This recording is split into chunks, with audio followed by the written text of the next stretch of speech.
Now at 6, businesses lend a helping hand following the announcement of the closing of the Tyson plant in Knoll, Missouri. Plus, Jasper and Newton counties join forces to host a networking event for anyone struggling with homelessness.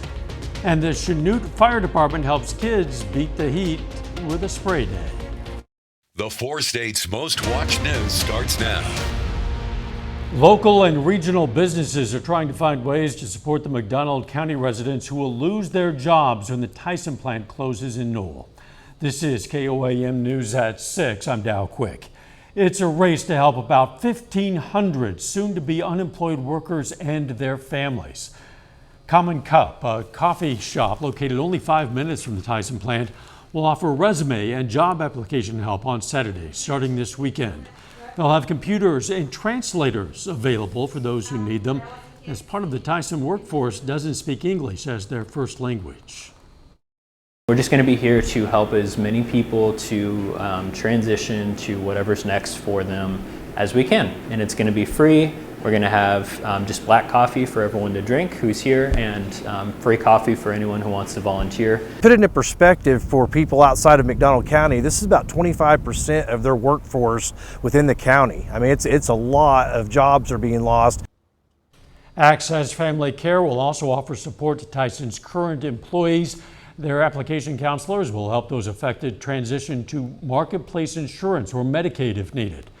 Access Family Care will also provide an income-based discount program to make access to medical, dental, and behavioral health services affordable. Tonight at 10, more details on the support Tyson's employees are receiving. You can also find more information on our website. Of course, that's KOAMnewsnow.com. The world's largest pork processor, Smithfield Foods, is closing a total of 35 hog farms in 3 Missouri communities. The company is closing 13 farms in Newton, 12 in Lucerne, 10 in Princeton. Another 92 employees will be laid off in October. The Homeless Coalition of Jasper and Newton counties hosted a networking event for anyone struggling with homelessness. KOAM's Amber Jenkins has details. Twice a year, the Homeless Coalition hosts Project Homeless Connection, this time having over 20 vendors with resources. To get some community vendors and services all in one place in order to provide information and help to our homeless folks in the community. There were at least 3 vendors with resources for veterans struggling with homelessness.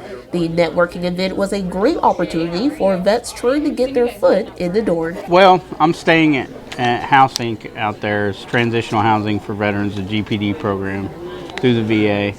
I've been homeless, I guess, off and on for about the past 10 years. I've bounced around a lot. I just came from Vegas. Rusa says he figured that settling down in Joplin would do him some good. After all, he graduated from Joplin High School back in '92. Yeah, I'm on a fixed income, but I really kind of make enough to handle it on my own. So I'm just waiting to find somewhere, get my check, next month or whatever. Probably find my own place, apartment or something like that. Come the end of the month. Rusa is just one of the millions of veterans who are able to apply for benefits such as from the PACT Act. The PACT Act recently received a deadline extension from August 10th to the 14th to ensure that no veteran or survivor will miss out on a single day of backdated benefits. All veterans, whether homeless or not, they need to file for all of their benefits. I mean, even if you're well off, you should at least file for your benefits because that gets you within the VA system. Reporting in Joplin, Amber Jenkins, KOAM News. The next Project Homeless Connection is planned for January. For veterans who still need to apply for the PACT Act, the VA extends the deadline through Monday for benefits backdated to August 10th. The VA made the decision after experiencing technical difficulties with its website due to extremely high demand. The VA has fixed the issues with the website and is working on decreasing call center wait times. If you're a veteran who hasn't yet applied, go to va.gov/PACT. A health insurance company is making sure Kansans with disabilities have access to dental care. Aetna donated $30,000 to Oral Health Kansas Inc.'s Pathway to Oral Health program. Program looks to increase dental care for people with disabilities by training professionals on the specific needs of those people. Let's check in with Chief Meteorologist Doug Heddy for a first look at the weather. Well, definitely turned out to be a nice Thursday for us today. A little bit warmer, but still the humidity not too bad. You can see upper 80s to near 90 degrees out across southeastern Kansas, northeastern parts of Oklahoma. Overall, it looks pretty good. We do have a heat advisory in effect tomorrow as those temperatures start to bump back up into that August range, but at least we've had a couple days that it's felt pretty good. All right, pretty much clear skies. That's what we're going to see as we go through the evening hours. A few thunderstorms will develop to our south late tonight, but we should mainly be dry. So if you want to get out throughout the evening, sliding back through the 80s, 70s, we'll bottom out right around 70 degrees late tonight. But overall, it looks pretty good as we go into the morning hours. Now, of course, the heat kicks in. We still have some thunderstorm chances. We're going to break that all down for you here in a bit. See you soon. Kansas Department of Agriculture today gave Southeast Kansas residents a chance to learn about plans for a new flood insurance rate map. They hosted a meeting at the Erie Public Library where local flood experts could discuss how the new map would impact personal property. An updated map could determine whether someone should get flood insurance and how much it would cost. A mortgage on your structure is within that floodplain boundary, then you're required to purchase flood insurance. These maps, though, they won't be effective until we're estimating early 2025.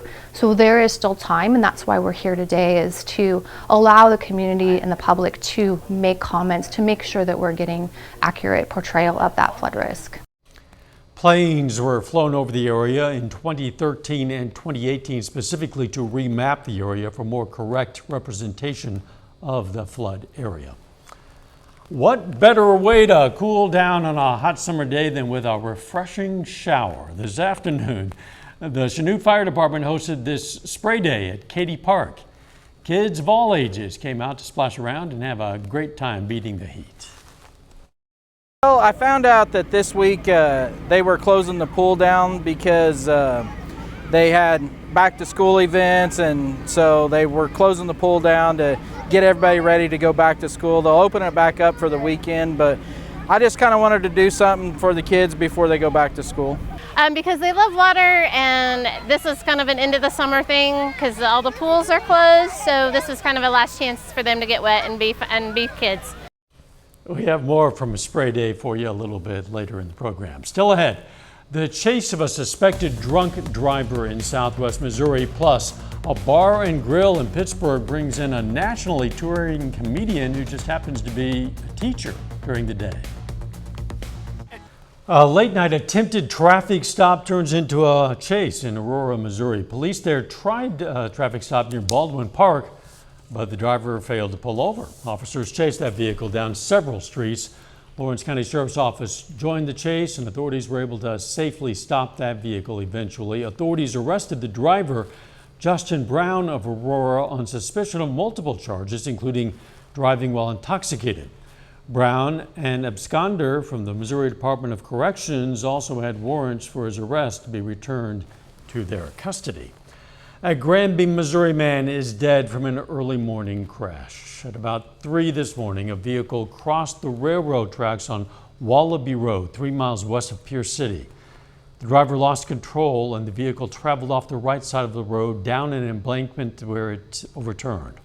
All 4 of the passengers suffered serious injuries. The driver, 21-year-old Trenton Wilson of Granby, died at the scene. A little later, the Bulldogs get ready to hit the gridiron as Carl Junction is the focus of tonight's football profile in sports. And the heat is returning. We're going to be looking at that coming up.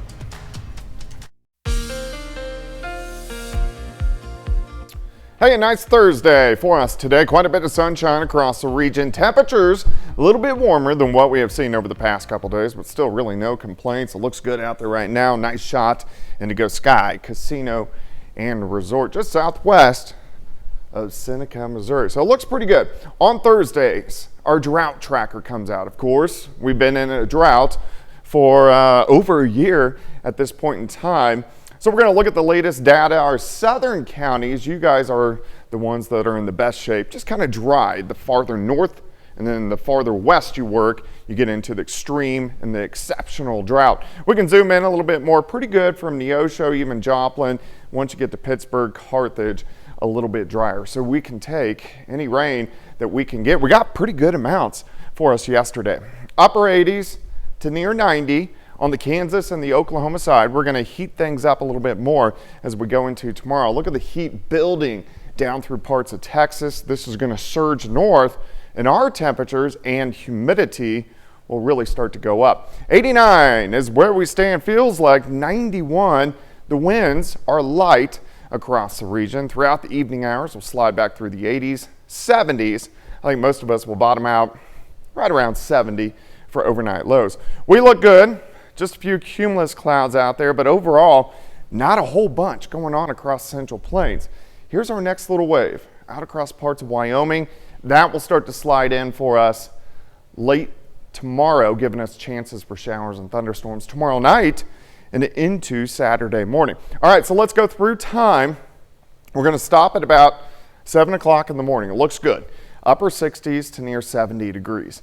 By noon, most of us warm into the upper 80s, and then once we get into the afternoon, partly sunny skies, but 93 Nevada, 94 in Neosho, 95 in Pittsburgh, Nowata, up to about 96, and the humidity is going to be up there. Tomorrow night, we get some scattered thunderstorms. Kansas and Oklahoma, and these kind of skirt mainly in our southern counties, also a few up in our northern counties, but this is not going to be widespread, but definitely our southern counties, scattered showers and thunderstorms. Here's 2:30 in the morning, early Saturday morning. Thunderstorms kind of scoot on by, so we may start the day with some thunderstorms on Saturday, and then we'll break out, see partly sunny skies, and of course heat right back up again into the middle 90s. Once we get into Saturday night and into Sunday morning, here comes another complex that is going to drive through, giving us additional showers and thunderstorms across the region. So we do have at least chances. Day planner tomorrow, 73 to start, 90 by noon, high temp of 95, but look at this, heat indices. This is why we have a heat advisory in effect. 105, 106, 107, 108, that's the way it's going to feel to your skin. And then again, as we go into Saturday, heat indices are going to be up there into the upper triple digits, which is not good. All right, 96 tomorrow, alert day due to the heat advisory. Overnight thunderstorms tomorrow night and again Saturday night. High temps during the day, mid 90s. We do cool down back to 85 by Monday. High of 85 is about the best you can expect really in August. Yeah, that's a pretty good number. Thanks, Todd. A nationally touring comedian is on his way to Pittsburgh this weekend. Jay Yoder is a public school teacher by day, comedian by night.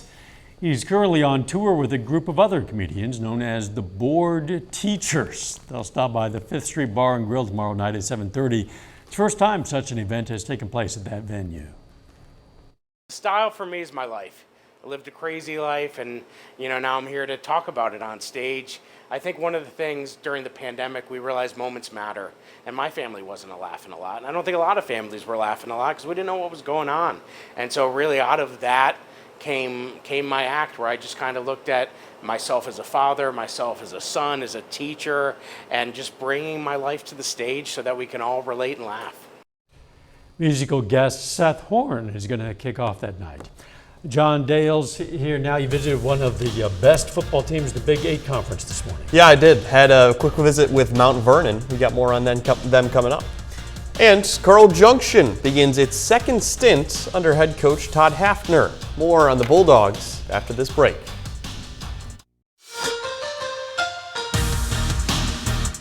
Just 15 days separate us from the first Friday night filled with football games in Missouri. And as we continue to give you the lowdown on all the local teams in the area, today that brings us to Carl Junction High School and a Bulldogs team that returns 16 starters from 2022. Fog was out this morning, but that didn't slow anyone down. Bulldogs went 4-7 last year, but won a first-round playoff game. And a new but familiar face is in charge of the program. Todd Hafner, who coached Carl Junction from 1997 till 2000, is back at the helm for his second stint in 2023. He says stressing the small things is a focus right now. We have to get better every day. I know it's so cliche, but at this point, with so many things being new, getting better is going to be key. And then the other thing we talk about is compete. We got to compete on every snap, whether it's a practice rep, whether it's an individual rep, or whatever it is. And I think our kids have done a really good job of that, and we're excited about what's happening right now. We've done a lot of things, put a lot of new stuff in because the new coach and everything, but I love everything we've been doing, and it's been fun. I expect us to be a lot better than other people think of us because they just don't see what we're doing out here right now, and we're doing a lot better than everyone expects. About an hour to the east, Mount Vernon football also in action this morning. The Mountaineers bring back a ton of talent from last year's squad that finished the season 8-4 and made a run to the district championship game. That contest slipped through their fingertips after holding an early lead, but the Mountaineers are already off to a hot start this summer in some of the 7-on-7 tournaments, and that gives them confidence in each other heading into the regular season. We've done great. We won Route 66. We won that tournament, and we went down to Joplin. We did pretty good there, but our passing game's been pretty on point, and our defensive coverage has been really good. You go back last year, we played Seneca in the district championship game, had a 21-7 lead, and we couldn't hold it. So I think our emphasis has been trying to finish, whatever it is, whether it's a homework assignment, whether it's a rep in the weight room, a sprint, or it's a football game. We're going to try to finish, whatever it is we're doing. College basketball season still a ways down the line, but Missouri Southern men's hoops getting closer, announcing their final 2023-24 recruiting class today. The Lions bring in a total of 6 new players, 4 of them transfers, 2 freshmen. Cam Williams has been in college basketball since 2018. He averaged 10 points and 3 rebounds in his college career, but didn't play in any games last season. He's one of those transfers. One of the freshmen, Justin Duff, all-state performer at Desmet High School, and MSSU head coach Sam McMahon refers to him as an elite shooter. We'll have more on all the new players at KOAMnewsnow.com/sports. And wrapping things up with pro baseball, Cardinals in action again tonight, wrapping up a 3-game set against the Rays in Tampa, going for the series victory. Still early in that one, no score in the 3rd inning. Cards 6-4 winners last night, thanks to a big day from Lars Nootbaar and Paul Goldschmidt.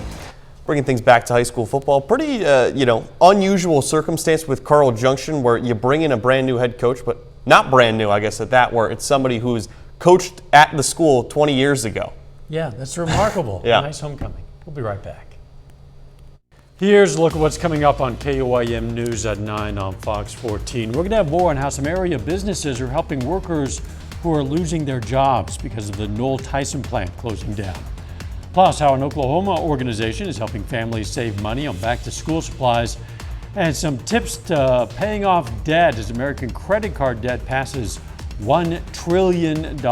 Those stories, a lot more, of course. It's coming up tonight. KOAM News at 9 on Fox 14. In the meantime, not a bad evening to get outside. No, it actually looks pretty good. We're going to slide back through the 80s into the 70s. It does heat up tomorrow, 96, an alert day. Heat advisory in effect. Heat indices about 105. Final sports note. High school football previews continue. We'll talk to Lamar tomorrow. Very good.